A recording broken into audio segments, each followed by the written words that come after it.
a las letras, a la filosofía, a todas estas cosas, y que nunca se cansaban de, perdón, de oír ni de ver.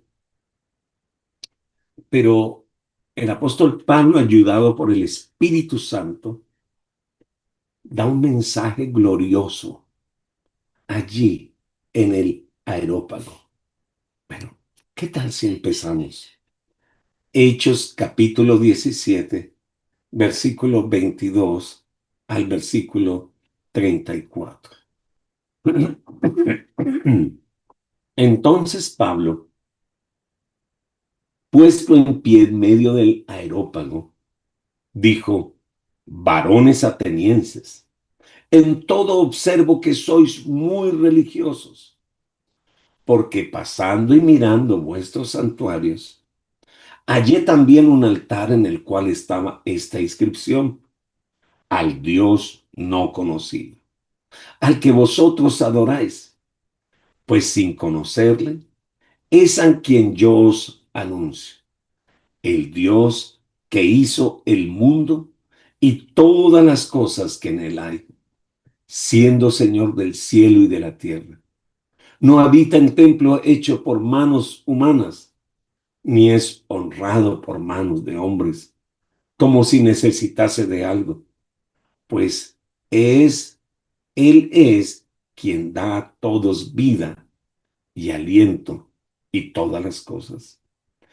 Y de una sangre ha hecho todo el linaje de los hombres, para que habiten sobre toda la faz de la tierra, y les ha prefijado el orden de los tiempos y los límites de sus habitaciones, para que busquen a Dios, si en alguna manera, palpando, puedan hallarle, aunque ciertamente no están lejos de cada uno de nosotros, porque en él vivimos y nos movemos y somos.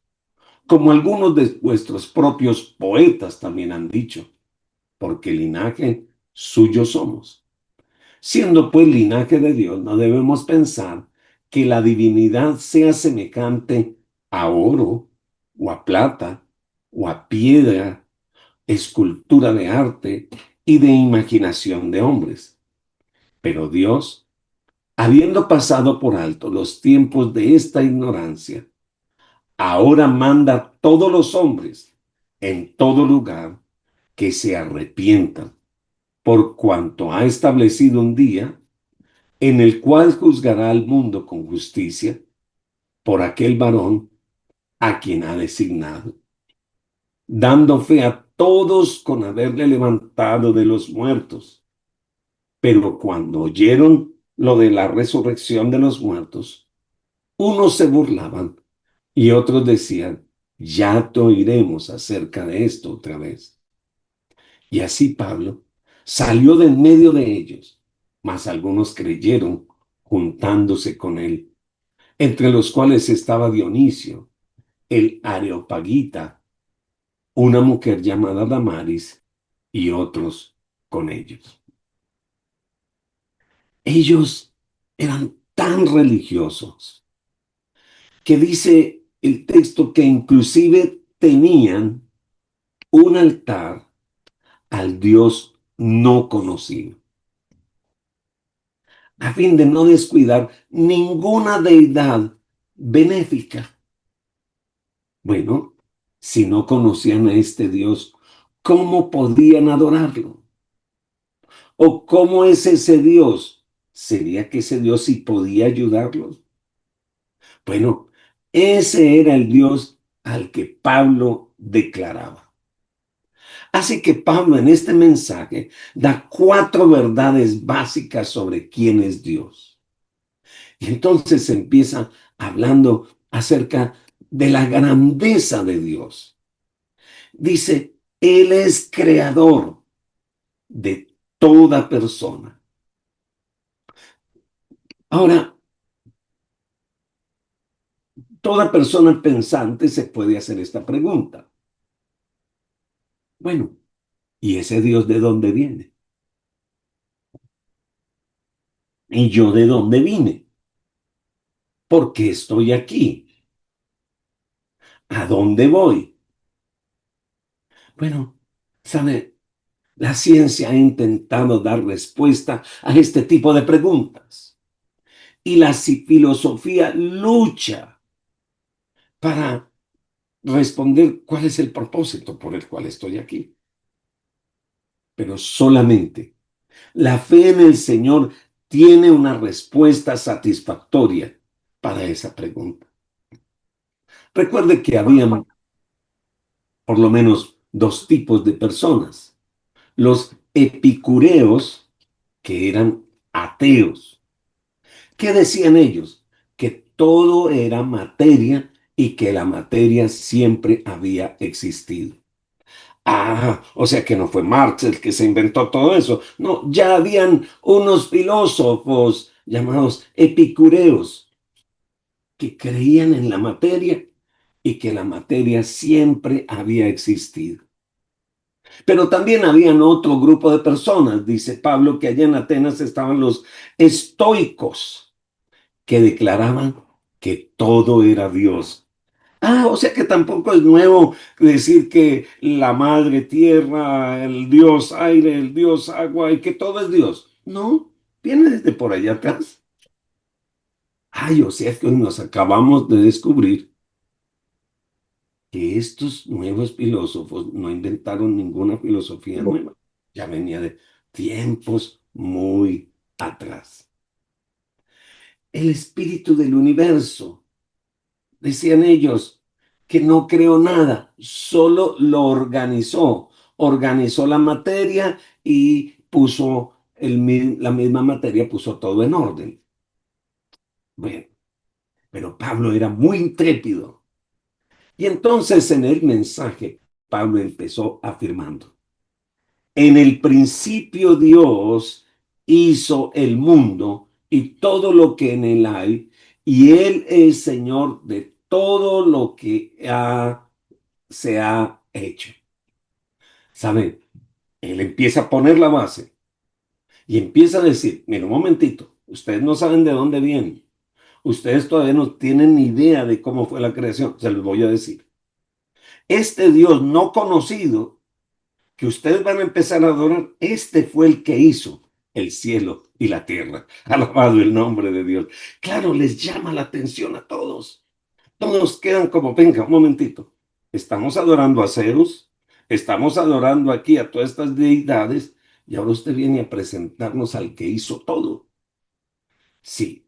Y aparte de eso les dice, este no es un Dios distante, este no es un Dios divorciado de la creación, ni tampoco un Dios perezoso que quedó encerrado en la creación como todos sus dioses paganos. Es demasiado grande, les vuelve a decir, para alocarse en templos hechos por manos de hombre.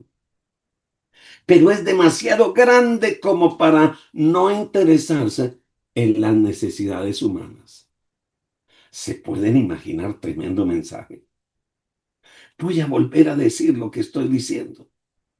Él empieza afirmando que ese Dios desconocido, al que ellos no han adorado, pero le tienen de todas maneras un altar, ese es el que hizo todos los cielos y la tierra y que hizo todo desde el principio, el mundo entero y todo lo que hay en él.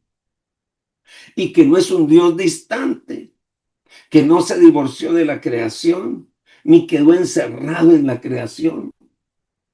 Ahora, que es demasiado grande para alocarse en templos hechos por el hombre, pero también es demasiado grande, alabado el nombre del Señor, y se interesa en las necesidades humanas. Mire lo que dice ahí el versículo 25 del capítulo 17. Ni es honrado por manos de hombres, como si necesitase algo, pues Él es quien da a todos vida y aliento y todas las cosas. ¿Qué mensaje? Nos preguntamos, ¿Cómo los miembros del concilio reaccionaron ante esta afirmación de Pablo sobre los templos? Porque precisamente allí en Acrópolis habían varios templos dedicados a la diosa Atenea. Y no eran cualquieros templos. No era como hoy en día que a veces batallamos para levantar un salón de clases para los niños. No, eran tremendos templos que quien haya visitado Europa en nuestra actualidad encontrará que algunos de ellos ya fueron destruidos y algunos que todavía están en pie son museos, son obras de arte, son construcciones demasiadamente suntuosas y demasiadamente hasta bonitas.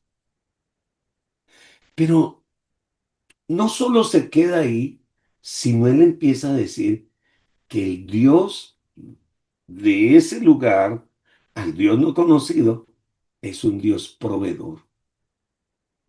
Los hombres pueden enorgullecerse de servir a Dios, pero Dios es el único Dios, alabado el nombre del Señor, que provee absolutamente todo.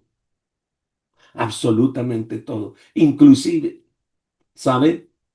Usted se levantó esta mañana porque Él te dio las fuerzas. Usted y yo trabajamos porque Él nos permite trabajar. La sementera da fruto porque Dios en su poder le permitió dar fruto. Si Dios es Dios y es autosuficiente, pues Él dice aquí, Pablo, no necesita nada que el hombre pueda suplirle. Y aquí quiero parar un momentito. Yo quiero decirle algo.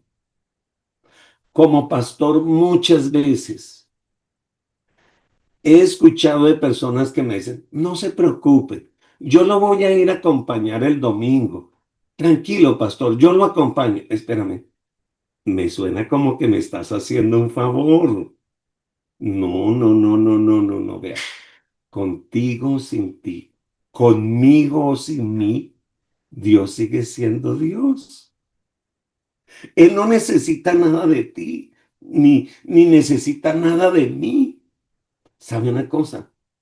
Él es el proveedor, Él es el Señor, Él es el que nos da. Alabado el nombre del Señor. No solo que los templos no contienen a Dios, sino que los cultos en los templos no le añaden nada a Dios porque Él sigue siendo Dios. Yo le adoro porque yo necesito adorarlo. Yo le exalto porque yo necesito exaltarlo. Porque Él me llena, Él me ministra. Es por eso, ¿no? Usted no está haciendo ningún favor. En dos breves declaraciones, Pablo completamente, perdón, redujo a nada todo el sistema religioso de Grecia. Qué lindos templos. Ay, pero aquí no contienen a Dios. Qué lindas ofrendas, pero Él no necesita nada. Es una cosa impresionante cómo cogió los filósofos y toda esta gente de ese tiempo y con un mensaje dirigido por el Espíritu Santo, la presencia de Dios estaba allí. Mire lo que dice Santiago capítulo 1, el verso 17, por favor. Santiago capítulo 1, verso 17. Y esto es claro para que ninguno nos enorgullezcamos ni nada por el estilo. Dice, toda buena dádiva y todo don perfecto desciende de lo alto, del Padre de las luces, en el cual no hay mudanza, ni sombra, ni variación. Entonces, todo lo que tienes, todo lo que eres, le pertenece al Señor, viene del Señor. Por eso a Él le damos la alabanza, la adoración, la gratitud. Él nos da vida y sostiene esa vida por su bondad. Es la bondad de Dios lo que debe guiarnos a nosotros al arrepentimiento. El arrepentimiento viene como producto de yo reconocer la bondad de Dios, de reconocer que el Señor me ha tenido paciencia, que el Señor no es que haya pasado por alto, sino que en su misericordia ha esperado para que te arrepientas, para que pares en tu camino. Mire lo que dice Romanos capítulo 2, versículo 4. No menosprecies las riquezas de su bondad, no menosprecies su paciencia, su longanimidad, ignorando que su bondad te debe guiar es al arrepentimiento. No pienses que porque te está yendo bien, porque el Señor no ha tenido paciencia a pesar de tus errores. Mira, el propósito por el cual Dios es bueno contigo es porque te está dando la oportunidad a que te arrepientas. Porque muchas personas dicen, Dios me ama. Y Dios me ama así, Dios me ama como soy, Dios me ama a pesar del pecado. Sí, te está amando con un propósito, para que te acerques a Él y te arrepientas. Pero todo tiene un fin. Llegará un momento en que ya no nos va a dar tiempo como las vírgenes insensatas. Así que, por favor, viva una vida de arrepentimiento. Pero resulta que en vez de adorar al Creador y de glorificarlo, los hombres empezaron a adorar su creación. Y los hombres empezaron a glorificarse a sí mismos. Pero ahora viene un mensaje más dentro de este mismo mensaje. Empieza a explicarles el apóstol Pablo. Y les dice, mire, los dioses de ustedes son distantes. No se preocupan por sus problemas. No se preocupan por sus necesidades. Pero el Dios de la creación también es el Dios de la historia. Es el Dios de la humanidad. Él creó a la humanidad de un solo hombre. Y empieza diciéndoles, mire, de un solo hombre.